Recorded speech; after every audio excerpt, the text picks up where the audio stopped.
Buenos días, buenas noches, buenas tardes, dependiendo de la hora que estén viendo este video. Sí, este video es de la semana número 6 de Derecho Laboral Público. Sean bienvenidos a justamente la clase de Derecho Laboral Público, semana 6. En esta semana, sí, antes ya vimos lo que es un servidor público, quien trabaja por el servicio público. Sí, ahora tenemos que ver cómo se ingresa al servicio público.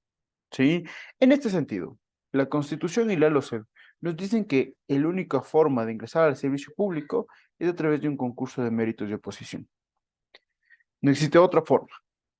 Concurso de méritos y oposición es la única que se permite para ingreso al sector público. Es decir, el proceso de selección que hacemos en el privado, pues acá va a ser llamado concurso de méritos y oposición. Sí, en la Constitución de la República del Ecuador nos establece los requisitos, sí, para designar a servidores y servidoras. ¿Sí? Deberán contemplarse siempre en un concurso de méritos de oposición, ¿sí? En un concurso de méritos de oposición. Eso tienen que tomar muy en cuenta, que la única forma de ingreso al sector público es a través de un concurso de méritos de oposición. Ahora, ¿qué nos dice la LOCEP? La LOCEP en su artículo 5 nos establece los requisitos para el ingreso, ¿sí? ¿Cuáles van a ser? Ser mayor de edad, es decir, ser mayor de 18 años, no encontrarse en interdicción civil, es decir, no ser un incapaz, ¿sí? Ni absoluto ni relativo, no ser deudor al que siga el proceso, ¿sí?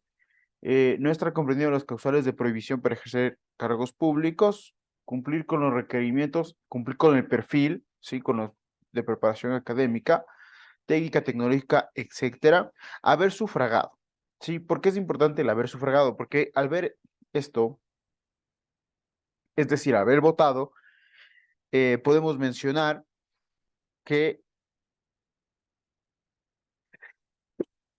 disculpas, podemos mencionar, sí, que tiene todos los derechos civiles y políticos en esos, ¿ok?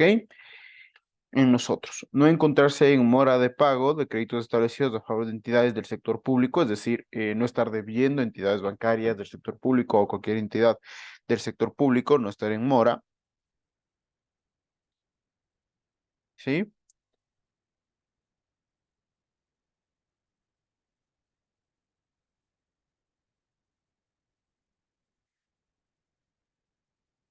Presentar la declaración patrimonial juramentada, ¿sí? Esto es, ustedes saben que se debe presentar ante el Contraloría General del Estado y demás.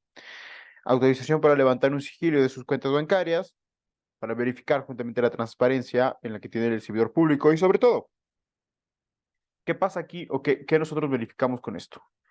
Lo que se verifica es justamente si el dinero que tenías, ¿sí? Lo vas a mantener o lo vas a subir, pero no lo subes exponencialmente, qué sé yo, tengo en la cuenta $2,000 y pasado mañana tengo 18,000. O sea, ahí hay algo raro, hay algo turbio que lógicamente Contraloría debe interesarse en eso. Declaración de no deudar más de dos pensiones alimenticias, declaración de no encontrarse incurso en nepotismo o inhabilidades para ejercer cargo público.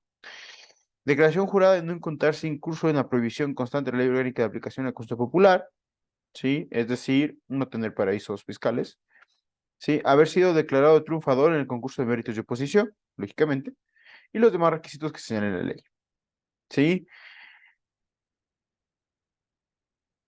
Este, este, este, mm, este proceso, ¿sí? Este proceso de concurso de méritos de oposición, lo que debe hacer la institución pública, o su deber o su obligación, es garantizar, ¿sí? Garantizar que el proceso se cumpla, que se dé transparencia al proceso, porque sí es verdad que todos pensamos y decimos, no, ese puesto ya sabíamos para quién iba, ¿sí?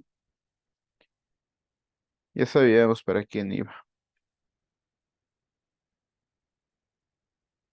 Entonces, para que no haya eso, para que no haya eso, ¿sí? Lo mejor, lo que se debería hacer es justamente a esto que les menciono, ¿sí? Garantizar que el servidor, que el servicio público, que la institución pública garantice las buenas políticas de inclusión social, garantice la transparencia dentro del proceso, ¿sí? Para el ingreso de un personal en el sector público. ¿Ok? Ahora, ¿cómo es el proceso general? Primero, la validación de vacantes, ¿sí? Comenzamos con la base de elegibles.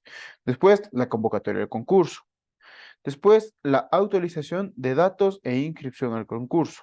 Validación de méritos, publicación parcial, recalificación, ¿sí? Después viene la publicación, después de la recalificación, la evaluación práctica, publicación de resultados, si existe apelaciones, porque aquí, a ver, en un concurso de méritos de oposición, también se puede apelar e impugnar cierta candidatura o cierto personal que nosotros digamos, no, este personal tiene, no puede estar por cierto motivo. Después vienen las aceptaciones y después comenzamos con el nombramiento. ¿Sí? El último, con el nombramiento. Entonces, a esta ventana de aquí puede entrar los tipos de nombramiento que tenemos. ¿Sí? Los tipos de nombramiento que tenemos. ¿Y cuáles son los tipos de nombramientos que tenemos? Para desempeñar o para ingresar a trabajar, ¿sí? En el sector público no hay contratos laborales o contratos de trabajo.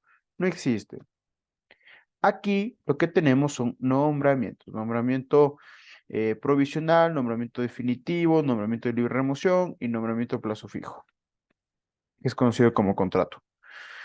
¿Sí? Ahora, clases de nombramiento. ¿Sí? La LOCEP ya nos determina cuáles son las clases de nombramiento. Es por eso que yo les he dicho que la LOCEP, que esta materia es mucho más, es mucho más,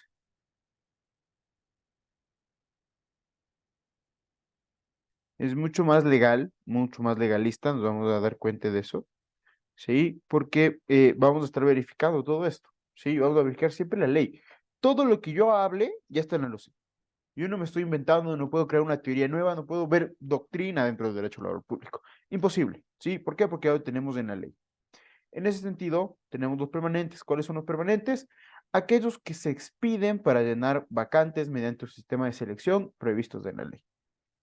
¿Sí? Aquellos que se escriben aquí, estas son las palabritas claves, llenar vacantes. ¿Sí? Llenar vacantes. Ustedes saben que también se necesita tener la aprobación presupuestaria para poder ejercer un cargo público o para poder sacar a concurso en méritos de oposición. Si no existe eso, imposible que se saque. Los provisionales son aquellos que se expiden para que el servidor o servidora pueda, ¿sí? Ocupar el puesto de un servidor que ha sido suspendido de sus funciones o destituido, el puesto de un servidor que se da en goce de licencia sin remuneración, ¿sí? Cuando el servidor o servidora se encuentra en comisión de servicios sin remuneración, ¿sí? Cuando podamos decir que está la prueba otorgado al servidor o servidora que ingrese a la administración pública o quien fuera ascendido durante el periodo de prueba, ¿sí? Y después tenemos el de libre remoción. Pero nosotros tenemos que tomar en cuenta que los provisionales, en pocas palabras, son para reemplazo, ¿sí? Reemplazo del personal, ¿ok? Para reemplazo del personal. Para eso son los nombramientos provisionales. Después tenemos de libre nombramiento y remoción. ¿Qué quiere decir esto? Son para los cargos de coordinadores, directores, ¿sí? Directores generales, directores ejecutivos, lo que sea. ¿Por qué? Porque casi siempre cuando hay cambio de gobierno o cambio de ministro, se van los coordinadores, se van los directores, porque justamente tiene de libre remoción. Es decir, no crea una tanta dependencia, una relación de dependencia dentro de lo que es el sector público, el colaborador o la persona que esté así.